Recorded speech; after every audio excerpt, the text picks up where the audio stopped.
figurará siempre en el grupo de sabios venezolanos que con más luz han contribuido al progreso de nuestros estudios históricos. En el seno de la Academia de la Historia se recordará siempre con emoción su conducta ejemplar como miembro de ella. Murió convencido de que ningún pueblo de la tierra es más noble ni más generoso que el mío, ninguno más grande por el corazón. Coro era una ciudad de 10.000 habitantes, tranquila, calurosa, de casas amplias, vecinos que se visitaban temprano en la mañana y con una historia larga, cruel, pero también gloriosa que contar. Las tertulias de los mayores mantenían la memoria colectiva y a través de ellas se enteraba el casi niño Arcaya de los acontecimientos que habían ocurrido en la ciudad desde los tiempos de la colonia e independencia. Pedro Manuel era Arcaya por su padre, Camilo Arcaya Chirino, un hombre culto que escribía artículos y poemas y que le enseñó el respeto por la palabra empeñada.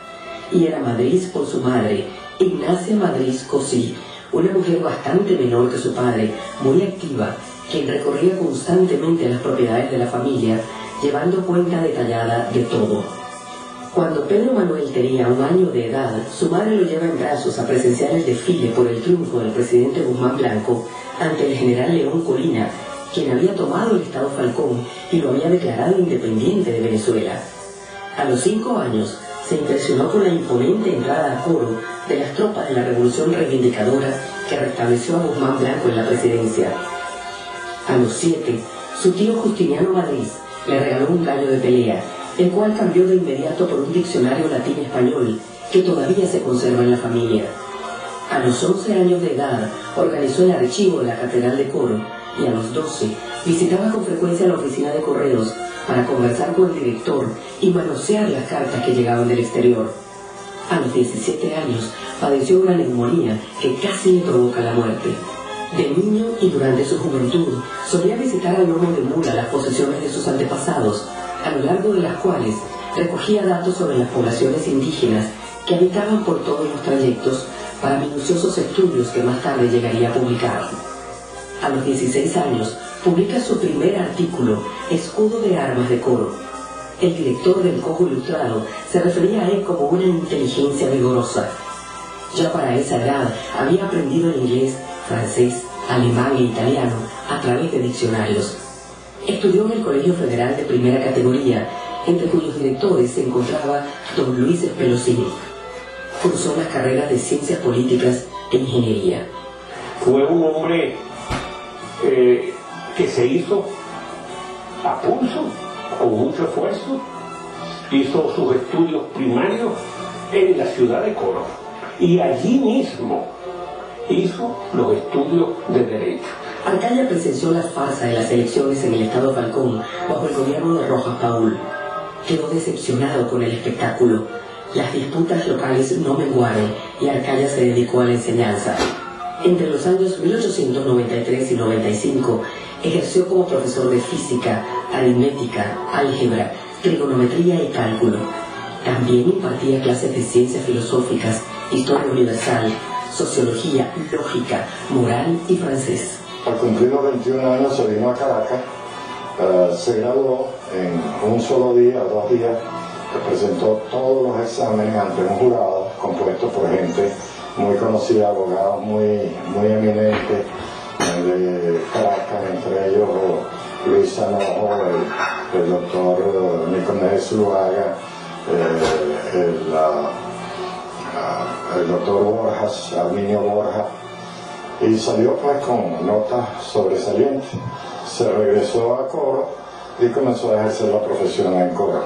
En 1893 hubo elecciones locales y se repitieron los mismos abusos de 1899, dobles actas, dobles juntas, dobles votaciones y prueba de falsedades.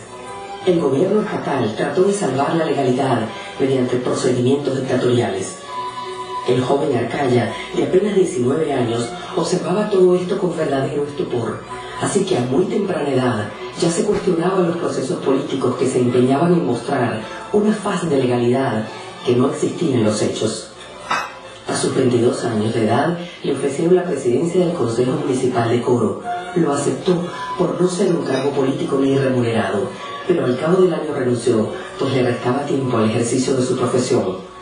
al mismo tiempo se dedicaba a los estudios históricos, y para él la historia no estaba en los libros de historia, estaba en las fuentes, en los archivos, en los registros, y ahí es donde él se metió a estudiar todos los orígenes, o buscando los orígenes de Venezuela en los archivos y registros. Él creía en sus valores, él creía en sus pensamientos, él creía en la historia que él había escrito. Él estaba convencido de que él había hecho todo lo humanamente posible por indagar, por averiguar, por saber. Y él era un hombre íntegro. Con ocasión de las elecciones de 1897, entre Andrade, protegido de Crespo, y el Mocho Hernández, Arcaya fue nuevamente testigo de la falsedad de las supuestas elecciones democráticas. Para entonces, ejercía como secretario general del gobierno estatal, y asqueado de la farsa, renunció al cargo y se manifestó abiertamente a favor de Hernández. Fue entonces cuando se expidió una orden de arresto en su contra. Se escondió por unos días, pero se entregó y cumplió su primera prisión política, la cual duró muy poco. La segunda orden de arresto le llegaría pronto, por ser el supuesto consejero de un general partidario del Mocho. Sin embargo, no se cumplió por influencias de amigos de la familia. Él se da cuenta, primero que nada, que es una víctima. Él y su familia fueron víctimas de todo ese maremán político y militar de fines del siglo XIX y comienzo del XX. Él trata de desentrañar la situación, el porqué de la situación que vivía el país, y trata de aportar soluciones. Era un poco su responsabilidad como venezolano y como profesional de la historia. Y en ello trabaja y produce una obra que a veces ronda, a veces y en realidad entra de lleno en la política. Y allí encontraremos nosotros posiblemente las páginas más interesantes de Arcaya como historiador. Son las páginas mejor escritas, las escritas con mayor justeza, donde encontramos, por ejemplo, no solamente la información menuda, anecdótica a veces, de lo que él vivió, lo que él conoció, sino también es el conocimiento mezclado con la pasión. Fue una época turbulenta y de gran inseguridad personal para Arcaya. A comienzos de 1901 va preso y enviado junto con otros detenidos en una goleta remolcada por un vapor con destino al castillo de Portocabello. 4 humildes soldados custodiaban al grupo y uno de los presos, excelente marino, propuso echarlos al mar y escapar a Curazao. Arcaya se negó, argumentando que no era justo quitarle la vida a unos pobres soldados que solo cumplían órdenes superiores, e hizo desechar el plan. A causa de la cercanía de la convocatoria a una asamblea constituyente, Castro ordenó la libertad de algunos presos políticos, entre los que se encontraba Arcaya. Al día siguiente, un íntimo amigo de Castro visitó a Arcaya para ofrecerle el nombramiento de vocal de una de las cortes de Caracas, pero este declinó y se marchó de regreso a Coro. Arcaya opinaba que Castro era vivaz, pero descarriado, poco sólido e incoherente. Yo creo que le interesa hacer las cosas como se deben hacer, no para buscar efecto ni lucimiento, sino hacer las cosas bien hechas y en conciencia de que eso era lo que había que hacer. Creo que eso fue siempre lo más importante. El ejemplo de su integridad, de su responsabilidad. Nunca se trataba de esconder detrás de nadie, y asumía sus responsabilidades en todo momento. Ya en Coro, Arcaya comienza una vida intelectual muy intensa. En la ciudad, a finales del siglo XIX y comienzos del XX, existían más de 70 publicaciones donde escribían destacados coreanos, entre ellos el padre de Arcaya. Él también publicaría muchas de sus obras tempranas en esos diarios que hoy forman parte de la colección Arcaya de la Biblioteca Nacional.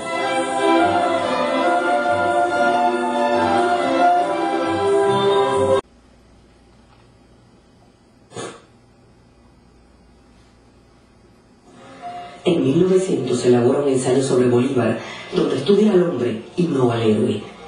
Su trabajo sobre Páez en 1908 es una certera definición del caudillo como fenómeno. Otro de los densos estudios de Arcaya tiene que ver con las clases sociales durante el periodo prehispánico.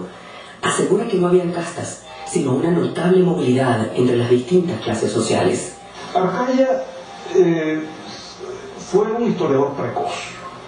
Él comienza a publicar a los 17 años. Y ya en 1900, cuando era un abogado joven de 26 años, Arcaya revela a través de su obra un pensamiento maduro, un pensamiento muy influido por el positivismo, como veremos. Pero al mismo tiempo Arcaya descubre otra cosa. Él se da cuenta, o se va dando cuenta, que la clave de la historia no está ni en los libros ni en los documentos, sino en él mismo. Él se construye como historia. En él eclosiona una concreción histórica, un ser histórico. Y ese descubrimiento, que es en realidad, a mi modo de ver, una de las grandes novedades que aporta Arcaya en este aspecto, va a ser esencial para toda su actividad intelectual, desde la sociología a la jurisprudencia.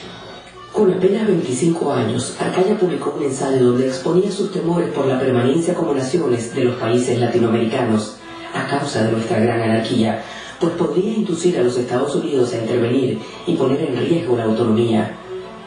En otro ensayo, propone las tesis sobre matrimonio, registro civil y descendencia natural, que luego incluirá en su proyecto de Código Civil de 1916. Arcaya fue un hombre que tuvo una intervención, una participación muy destacada en todas las actividades que tienen que ver con el derecho. Fue, por ejemplo, estuvo en el más alto órgano judicial del país, porque fue miembro de la entonces llamada Corte Federal y de Casación, hoy Tribunal Supremo de Justicia. Él tenía una absoluta seguridad en las cosas que decía, en las cosas que escribía, en las cosas que hacía, porque todas estaban basadas en un conocimiento, un estudio y una certidumbre de lo que estaba haciendo. Una de las preocupaciones centrales en la vida de Arcaya fue la consecución de la paz social y política, tal vez porque toda la existencia de su generación y las precedentes había estado inmersa en el caos de las revoluciones y las trampas de los gobernantes para perpetuarse en el poder. Decía que se necesitaba un largo periodo de paz para que los ánimos se reposaran, y ello solo se lograba a través de un gobernante fuerte que la garantizara, y de esa manera dar rienda suelta a la inversión, el trabajo y la producción. Puntualizaba que en ese periodo se debían evitar las consecuencias de las falsas elecciones, que eran los alzamientos. Se debía imponer la autoridad suprema que modernizara al país a través de la formación de un ejército nacional, leyes modernas y carreteras a todo lo largo del territorio nacional, para lo cual se recurriría al concurso de las mentes más lúcidas. Era la visión positivista que buscaba en los hechos la constitución orgánica y no la escrita para descifrar la realidad del país. Mi padre vio en el general Gómez Avién que efectivamente tenía interés en que perdurara la paz. Fue el mismo general Gómez quien mandó a buscar a Arcaya a Coro en una goleta y le ofreció la presidencia del Estado Falcón. Arcaya rechazó la oferta, pues tenía otro candidato que no fue aceptado por Gómez. Nuevamente lo llama Gómez a finales de 1909. Se le ofreció ser vocal de la Corte Federal y de Casación, lo cual aceptó y estuvo allí hasta finales de 1913. Fue ponente de muchas sentencias, varias de las cuales salían semanalmente bajo su relatoría, y puso al día todo el atraso que allí encontró. El mismo año en que Arcaya promovió la creación del Archivo Nacional, en 1910, fue incorporado a la Academia Nacional de la Historia como individuo de número en el mes de diciembre. Su discurso de recepción titulado Una insurrección de negros, basado en José Leonardo Chirino, se convirtió pronto en un estudio clásico descriptivo de la región de Falcón y su gente. Arcaya y toda la familia Arcaya es gente de mucho arraigo con sus orígenes, con sus raíces. Va a ser un coreano real, un coreano realmente con un sentimiento profundo de amor hacia su tierra. Pedro Manuel Arcaya fue como representante de Venezuela ante el Congreso Latinoamericano de Juristas en Río de Janeiro. Llevó como ponencia un proyecto de ley de aplicación del derecho internacional privado.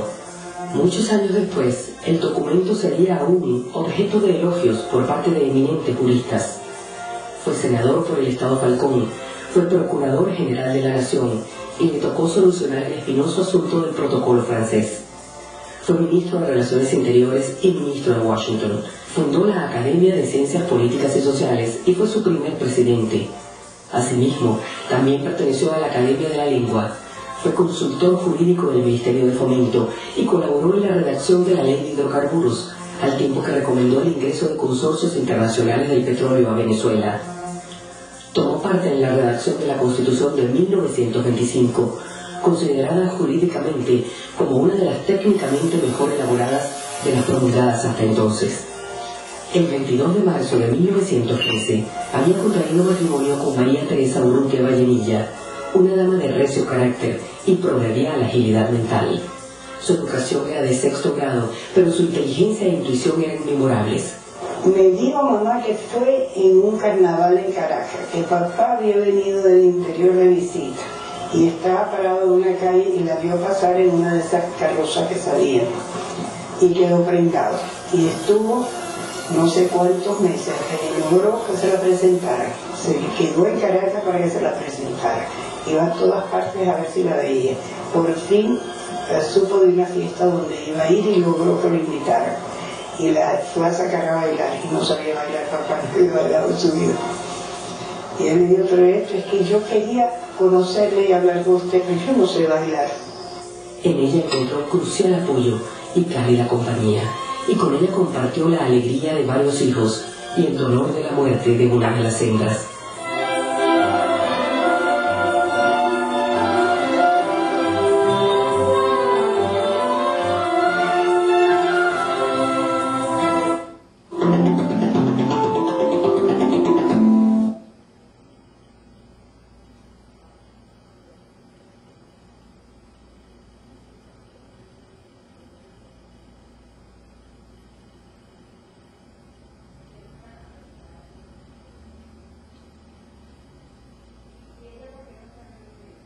A evidenciar algún acento extranjero. Los señores Arcaya repetían constantemente a sus hijos que los gobiernos y los cargos desaparecían con el tiempo, pero las costumbres familiares y la austeridad en el comportamiento quedaban para siempre. Nunca nos pasó por la imaginación que podíamos ser algo que no fuera venezolano. Papá quería mucho a su país, mi madre una mujer con raíces muy fuertes, caraqueña, y nuestra vida dentro de la casa era como la vida de cualquier familia caraqueña viviendo en Caracas. Pedro Manuel Arcaya era un convencido de la necesidad de que había que poner orden en un país anarquizado como el nuestro, y por ello justificó el régimen de Gómez y lo defendió de manera desafiante, aún en plena reacción antigomecista. Ello le valió convertirse en un verdadero chivo expiatorio, pues se intentaron muchos juicios en su contra, y él solo pidió a López Contreras que se respetara su cuantiosa biblioteca personal de más de 147.000 ejemplares. Él se encargaría de su propia defensa, para ejercer la cual regresó a Venezuela. Un caso rarísimo entre los servidores de Gómez, que se fueron del país o sepultaron su colaboración con el régimen. Él estaba en Washington, que había renunciado a la embajada de Venezuela en Washington, y esto fue en mayo del 36, en que él supo que lo habían demandado junto con 7 personas más del gobierno de Gómez por concepto del capítulo 7, que eran 122 millones de bolívares de aquella época. Pero nadie se imaginaba que mi padre había conservado una copia de cada uno de los recibos de los dineros que él había entregado bajo el capítulo 7. Cuando iban al Banco de Venezuela a retirar el dinero, iban con un empleado de mi padre del Ministerio de Relaciones Interiores y le hacía firmar un recibo adicional que mi padre se lo guardaba. Y con eso hizo él su defensa, donde aparecían funcionarios del propio gobierno nuevo que sucedió a General Gómez, el general López Contreras, ministros, embajadores, el propio general López Contreras, aparecía todo perfectamente justificable lo que habían recibido bajo el capítulo 7º, pero se lo estaban cobrando al doctor Arcaya. Pues no lo cobren a mí, eso no puede ser. Entonces fue un juicio que duró desde 1938 hasta mediados del 39. Entre 1941 y 45 hubo un periodo de tranquilidad para Arcaya. Él pensaba que durante el gobierno de Isaías Medina Angarita, el país había tomado el rumbo hacia la institucionalidad democrática.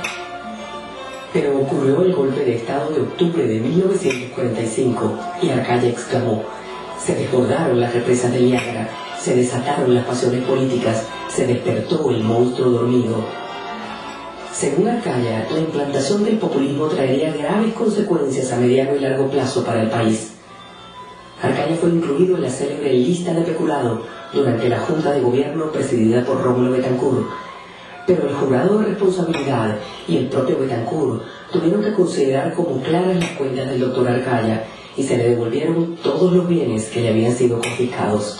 Yo creo que era un hombre tan íntegro que sabía perfectamente todo lo que hacía, lo que había hecho, y ponía esas cosas en una perspectiva en que le molestaba, se indignaba ante las injusticias, pero inmediatamente procedía, si era de escribir, escribir, si era de responder, responder, pero él esas cosas no lo sacaban de quicio ni lo ponían a hacer disparates. Él era absolutamente sólido en su posición porque él sabía que él había hecho las cosas como se deben hacer. Era un ejemplo permanente de honestidad, de integridad, de razonamiento. Y él enseñaba sentado en la mesa de comer, hablando de esto, hablando de aquello, hablando de historia, y todos nosotros lo recibíamos como él se lo merecía. En 1950 volvió la tranquilidad a su vida, pero sufrió de glaucoma y le fue extirpado un ojo. La paz le duró poco. Sus hijos fueron expatriados por el régimen de Pérez Jiménez, su sobrino perseguido y su casa rodeada, los teléfonos cortados, y su hija María Teresa acusada de traer documentos revolucionarios desde Puerto Rico. Su hijo Carlos Ignacio fue detenido por la Seguridad Nacional y se le impusieron 90 días de arresto en la cárcel del Obispo. Luego fue expulsado del país. Él consideró que el gobierno de Pérez Jiménez no era un gobierno que se podía comparar para nada con el gobierno del general Gómez, porque no tenía justificación, ya había institucionalidad en Venezuela. En 1955 enfermó de arteriosclerosis, pero seguía disertando sobre historia y derecho, pues si bien olvidaba el presente, recordaba nítidamente el pasado. Después del 23 de enero de 1958, sus hijos regresaron del exilio. El 12 de agosto de ese mismo año falleció. Se podía estar en desacuerdo con sus ideas, como reconocían algunos, pero nadie podía negarle una condición, la de eminencia. Amó profundamente a su país y a su gente. Exhibía una permanente sonrisa, tal vez por esa serena convicción que repetía como buen conversador. No es rubor, sino más bien orgullo de ser venezolano, lo que me inspiran mis recuerdos. Pero Manuel Arcaya sostuvo siempre una posición crítica ante quienes pretendían disminuirnos. Venezuela, decía, es quizá el país de raza más mezclada de América Latina. Nadie que conozca nuestra historia podrá calificarnos de pueblo inferior. La excelencia moral de todo pueblo se manifiesta primordialmente en la abnegación, el valor y la lealtad. Y en ninguno se observan con más fuerza estas virtudes que en el pueblo venezolano, sin diferencia de color ni de castas, y acaso más visiblemente en las gentes humildes.